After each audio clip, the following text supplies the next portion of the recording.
This is 4324 Country Club Circle. This is the starting of the driveway, and the water went all the way up to here.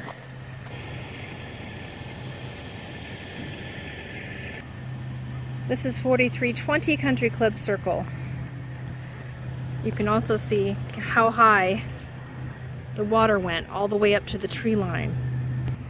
This is the corner of Country Club Circle and Parish Road in front of the Thorogood House. This completely was underwater.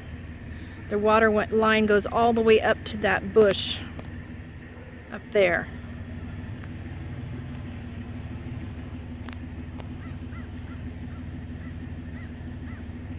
You can see the line.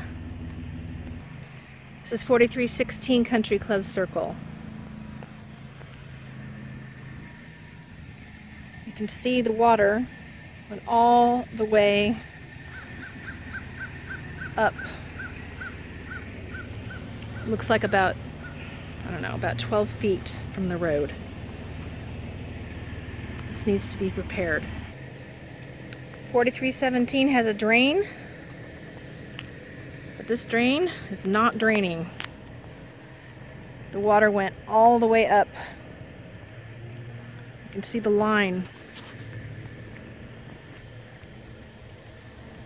There is a broken pipe or a clog somewhere that is preventing this water from draining.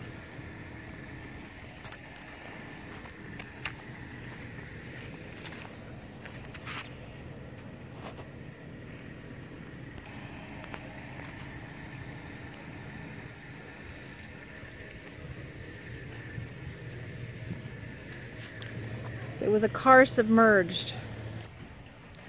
We are now at 4301 Country Club Circle, where a brand new drain was put in I think 2 years ago. And this is how high the water got on a new drain that the city put in. And this is why I couldn't get out of my neighborhood.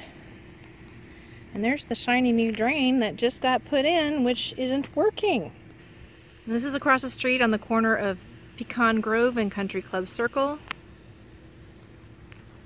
And this is also a new drain that was put in not too long ago. And the water went above that as well. And that goes all the way down there. You can see the line.